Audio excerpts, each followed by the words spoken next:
Welcome back, everyone, to another locked-in match of the week here for DFN number 30. Now, what happened the weekend before DFN 30 kicked off, it was the end of one-win Bombshell Vol.6, where Virtus.pro took home their 6th title in a row. Undefeated when it came to the Bombshell, but quite defeated when it came to DFN. Abraham's got knocked out in the lower bracket, but let's see if they have a better chance here as they take on VP to defend their own title here in DFN. Moving into the first match of the series, we get treated to another McGinnis pick from Jam's side after debuting it in the one-win Bombshell Vol.6. The start of the game goes all the way VP, taking the first Guardian 5 minutes in and going 3-0 in kills. After Abrahams had responded, taking out 2 towers and an turn-in, they set their eyes on the first flex slot of the game. Guardian at first stage. Guardian. There goes the engage there. Oh, Frozen Shelter as a response there. That's the trap. That's a very, very trapped pocket. Able to finally escape though. And I thought he was going to go down, but able to keep himself up. They're fighting between the Walker and the first stage Guardian now as well, but surely that's going to go down at this point. VP desperately trying to defend it though, and Abrahams are committing to this fight. And it looks like they might be getting forced back somewhat. Mikhail S here on the chase. The most stacked player, 14k souls at the moment. Looking very strong here's Mikhail S. Yeah, nerfs or no... the rest of the players. Nerfs or no nerfs, he's ready to rumble. Have the binding word out. Mikhail S does not care. Sharik out of it. Both teams trading out. You look at the VPN. Demov super low, not going to get away. Tass has started to become a threat, open up fights with some ridiculous hooks. After Abrahams get the second earned turn of the game and VP getting the third, a hook out of Tass opens up 2 kills and a rejuve take. For a pick here. Oh, and there we go. We've caught an Infernus, but Infernus can move pretty fast. That's the Flame Dash. Trying to get out of there here. The chase is on at the moment.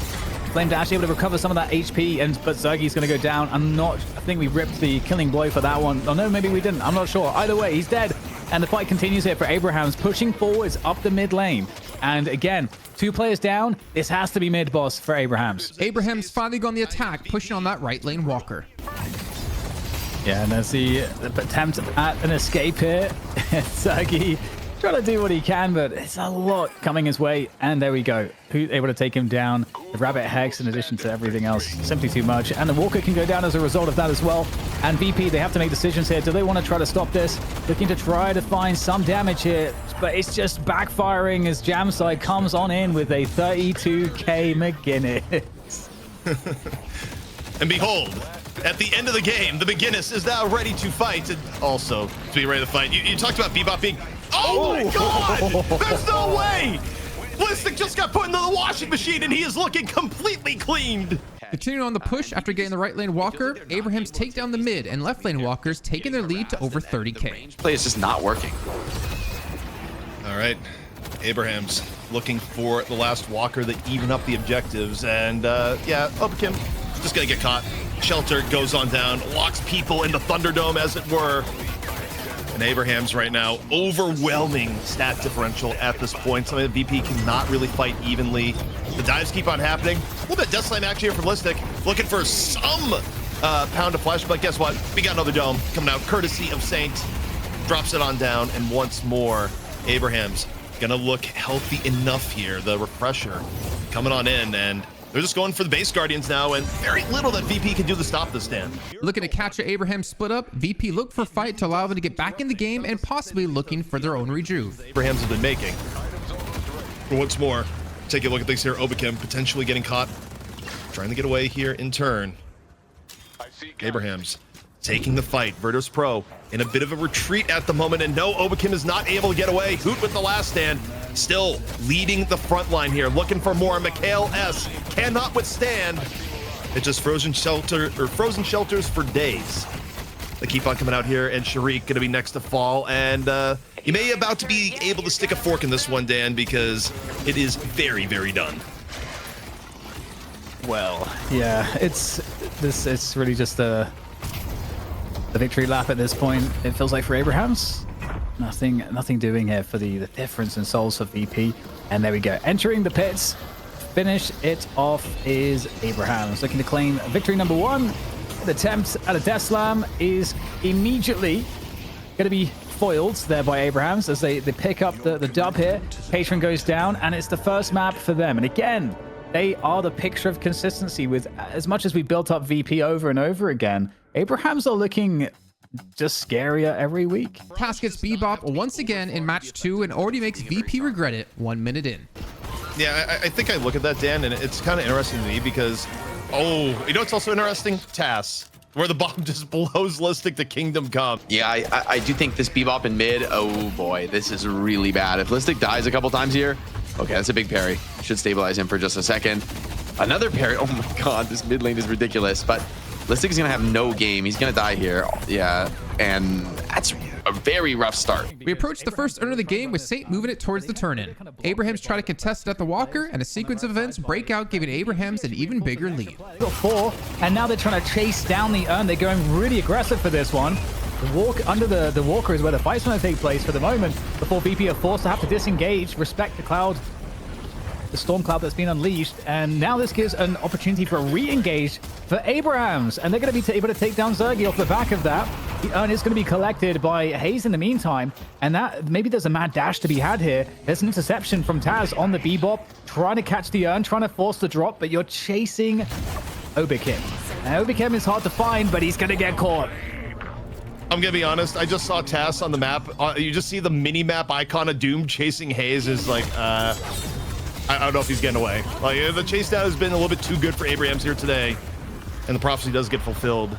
Now, just gonna be a quick turn in where TaS's power grows. Turns in the urn, gets all the bonus from there, and meanwhile, Listic going up, down, up, down. 15k down, VP look for some objectives to short the soul difference, but only leads to 2 of their deaths and a reju pickup for their opponents. Might be in a position as they get this Guardian to maybe convert a kill. There is 2 players coming in on the back there. There is 1 spotted together. Full HP Shiv. That's a scary sign. It's a scary prospect to have to be up against. And Shiv is going to get hell swapped here, but it is the Geist who is in mortal danger. Michaelis trying to escape here, trying to run, trying to juke, but there's more players. It seems like there's more players on the chase every couple of seconds, and that looks like it could be a mid boss, but there are kills still to be chased down here, going towards that urn. With Reju faded, VP find a good moment to strike on Abrahams, contesting the urn. I think they're being actually caught, and I'm gonna have that last one. This is an unstoppable 7. Saint does go down first, though. Death slam. Maybe a cross. Barrel on in. Kills there for VP. They got 2 players down already, and so at this point, the soul differential maybe not too important. What else can VP get off the back of this Hoot, though, with that last stand? They just are forced to have to run away from this. They have to respect the last stand. And in this moment, this is going to yield 2 kills here, evening up things here for Abrahams and perhaps swinging the fight in their favor. Mid-boss had just respawned, and VP yet again looked for a moment to strike to get a man advantage and possibly the reju. Effective. But now, D-Mob trying to make their moment known here with the lasso. Is it going to be enough, Dan? Yeah, it's looking very difficult. The blink comes on in as we try to get an escape here. Oh, 10 HP, and there finding the burn damage will finish off the holiday. And Abrahams are lighting up the kill feed at the moment, finishing off everybody. This looks way too one-sided at the moment. But Pro getting wiped clean from the server, and just a couple players left here, and I don't know if there's any way to stop this. It's just overwhelming numbers again. Sitting on a 30k deficit and reju for their opponents, VP try to contest the urn, knowing they could not outlast the siege at their own base. What are you gonna do here? Last stand comes on in. Hoot to the front together, already chopping down Sharik. Quick swap here in from Mikhail S as Virtus Pro hopes to find the 1 in many millions chance to somehow turn this one around, but they're down 2. Obikim gets the parry, but it's full of health bars all around, and the damage keeps on pouring through. It's yellow across the way. Not a single rejuvenator was lost. And I mean, so much I feel like so much respect towards Abrahams at this point. They're just like, you know, VP, a team that looks so good until you see them run into Abrahams. And what does that mean about Abrahams? Because Abrahams have been winning these games pretty clean as well. Let's not forget. Yeah. There hasn't been moments when they've had to even make a comeback. They've just been always ahead. And anytime things are closing in terms of the distance between the advantage and disadvantage, they just create more advantage. It doesn't seem like it's ever an issue. As there comes the Storm Cloud, and it's an explosive finish. Yeah, I mean, they got everything they need here. Hoot with the last stand. Finishes off anyone near the patron. The patron is gone. And Abrahams retain the crown. Absolutely dominant from Abrahams. Well, Abrahams did it again in quite a fashion, dominating Virtus Pro, but we don't know what it is about them playing against VP when it came to the Bombshell. But that's going to wrap up here our match of the week of DFN number 30. Make sure you guys like and subscribe, and we'll see you next time.